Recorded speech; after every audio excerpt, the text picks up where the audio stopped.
So there's a teeny tiny little creek a few miles from my house, and about once a year, the fish will just flood up into it. In the summer and fall, I can get long-eared sunfish and smallmouth bass out of there. But when the big fish come up and spawn, like the grass carp, gar, drum, common carp, buffalo, largemouth and smallmouth buffalo, the fishing is just amazing. I took Zeke over last night, and we were pulling out big 5 to 10 pound fish one after the other.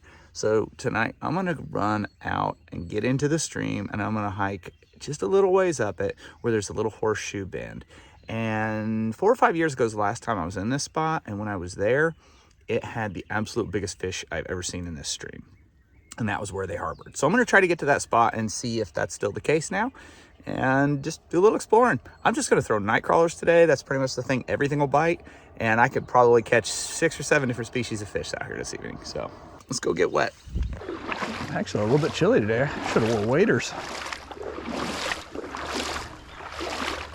It was 41 degrees this morning when I woke up. It was supposed to get up to 60 today, but I don't think it's gonna.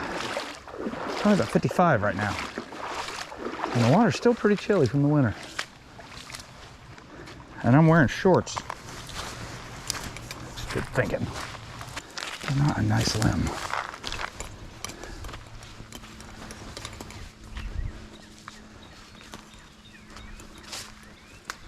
This is kind of amazing.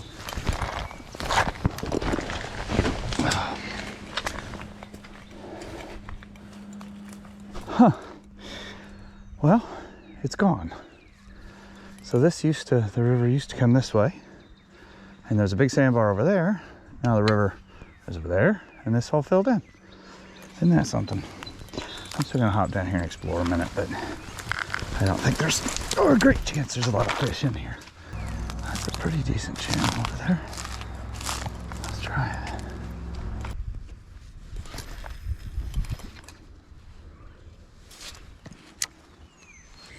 Well, got something out of this hole. Spotted bass.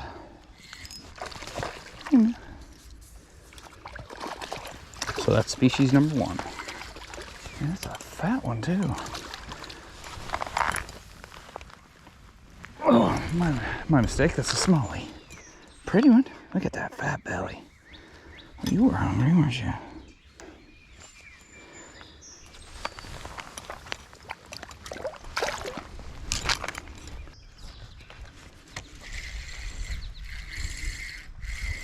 Oh, another bass. A little guy. Some people get all excited about you guys, and yeah, you're all right. You're not that good of a fighter. So after discovering that the horseshoe bend I was looking for was completely gone, I decided to head back downstream to a bridge where there's a nice calm pool at the bottom of it. It tends to be a place where a lot of big fish will come to spawn in the spring, and they like to harbor just below the pilings of the bridge. There we go.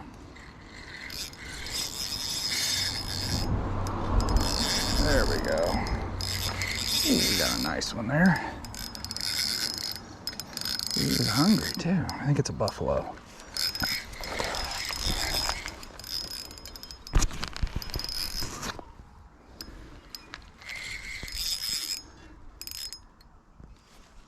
Oh, yeah, and probably the biggest one down there too, which I'm good with.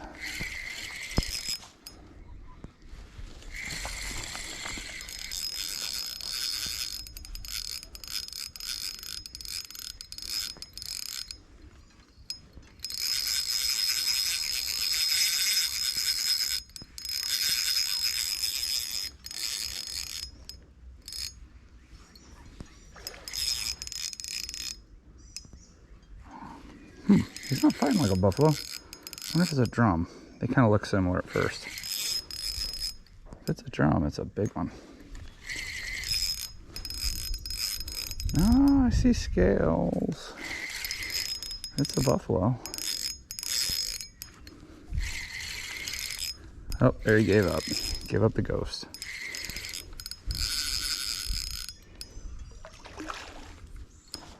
Come on, buddy.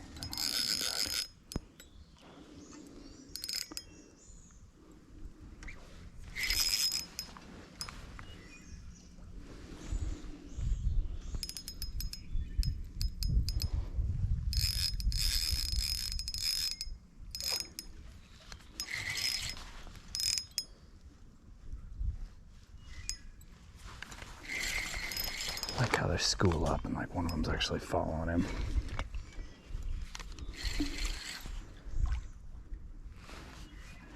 Come here, pal.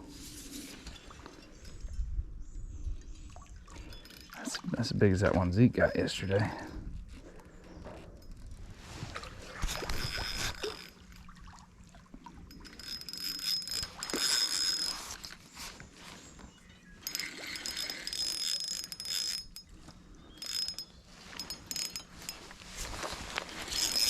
Here, buddy. Time to come over.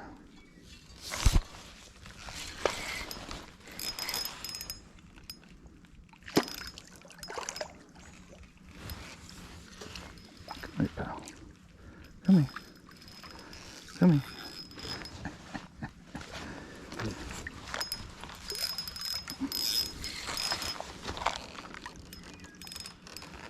Okay. Let's get him up, take a look at him here.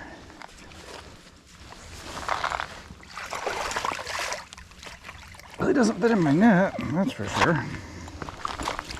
Look at this beautiful fish. Okay, let's go and get this off of you. They have really nice soft mouths. And it is super easy. Or the hook stays in them really well. So you don't have a lot of them where you have the hook slide out. There we go. Let's get him up, take a look at him, and let him go. These are pretty stout fish. They can handle being out of the water a bit. Being roughed up just a little too. Look at that. Look at that beautiful fish. Oh my God. Isn't that amazing?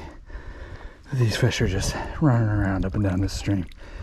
And most of the time nobody ever even knows about it. That is fun to catch, you know? Okay, you can go. Thanks for the good time.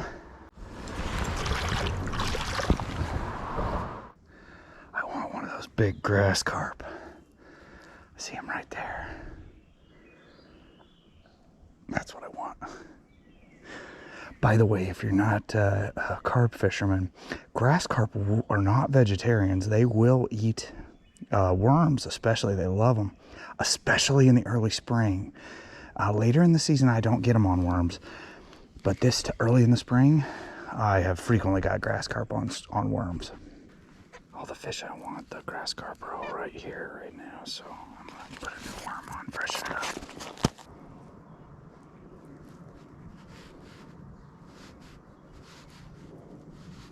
And these guys do use smell a lot to find the worms, so I like to punch a lot of holes in the worm as I'm throwing it out.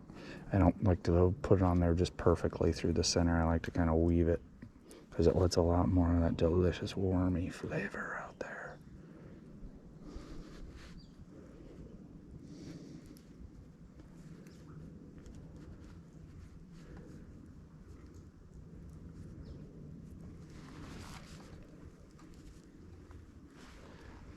There we go. I'm just gonna go right there with it. The big daddy that I really want. He's floating right up past my worm.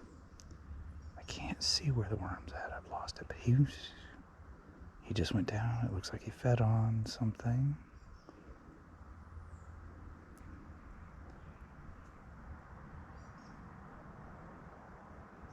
Somebody's feeding down there. I think somebody fed on my worm down there.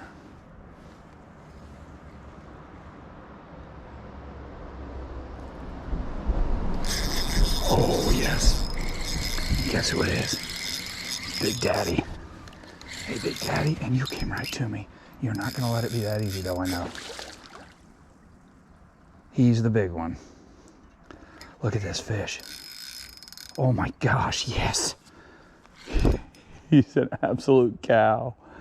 Oh, my gosh. These guys are marathon runners, though. They don't get tired like a normal fish. I had one on this size on 4-pound line once.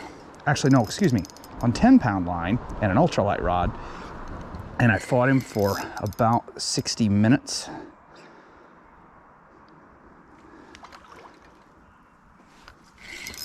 That one may have been a pinch bigger than this. I don't know for sure. This is a pretty fish though.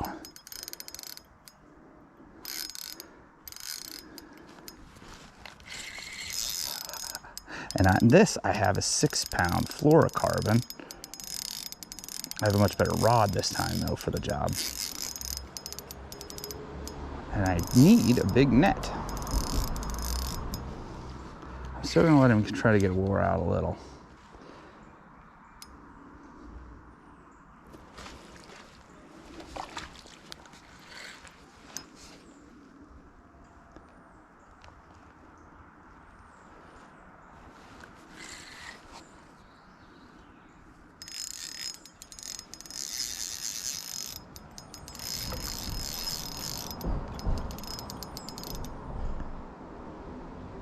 I don't even know how I'm gonna land this guy. I'm in a terrible spot for this.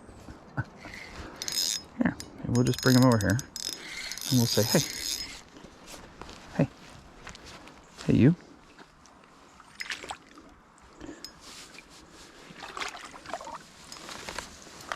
Get in my net. Are you serious? That's the fight I was bragging about? Okay. Oh, there we go. Oh, buddy. I shouldn't have talked smack. I am sorry. That was not polite of me. Oh my goodness, look at this gorgeous fish. Oh man, I did not bring a scale or anything to see what he weighs. I'm just gonna, I would guess he's every bit of 10 pounds. Maybe pushing 12, something in that range, 10 to 12 pounder. Oh good, I just broke my line because I'm not left-handed. Okay, there. Oh, maybe I didn't. Okay. Let's see if we get a nice picture of you. Wow, they're beautiful fish. Heavily vegetarian, but they will eat meat, and this guy is proof. Oh, look at this. Oh my goodness, look at this beautiful fish. Oh, whoa, whoa. Easy, easy. I don't want to hurt you, buddy. I don't want you to get hurt. Whoop. He's gone. Clean release. What a blast. Man, catching those guys is fun. He was the biggest one down there. I am so happy I got that one. Okay, I'm off to a new spot here. Yeah, the old one slowed down a little bit. It was kind of muddy and nasty. I just didn't enjoy being down there. So this is a much more pleasant spot to fish. This is one of my honey holes. I love fishing this time of year. Hey guys, when you're looking for fishing holes, don't overlook that tiny little creek that you drive over every day. Sometimes there's a bridge where you can park and just hop off and climb down and just go down there and catch a load of fish. I mean, just look at these massive fish swimming by here. You do need to make sure you're not trespassing when you do it, but you know what, there's lots of areas where it's public access, where there's public ground right next to it. A lot of times the bridges themselves are considered public ground, so as long as you stay under the bridge, most of the time you're okay. But don't overlook that little creek by your house. Tell you what, you watch it year round and you will get an idea when the fish come up in there.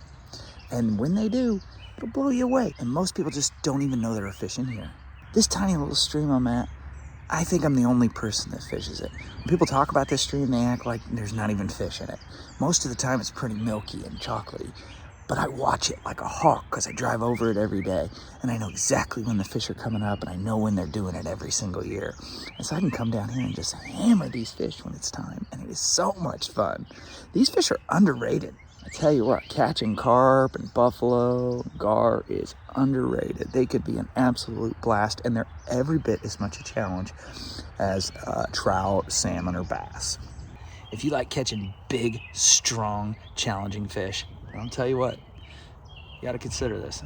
Find your creek, especially in the spring, and hit it.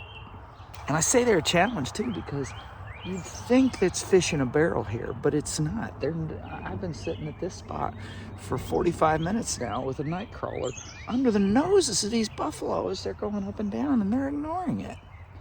I know though, if I wait here till the sun goes down, they'll go nuts. They do in the spring. They love hitting at dusk, and they will feed heavily at dusk. I think they're really in more of a breeding mode during the day, and then at dusk they're bam, eaten. Unfortunately though, I just don't have time to wait out here for that. So I'm gonna have to head in. Only got those 2 fish today, but fortunately they were 2 really awesome fish. Let me know if you guys like fishing this way.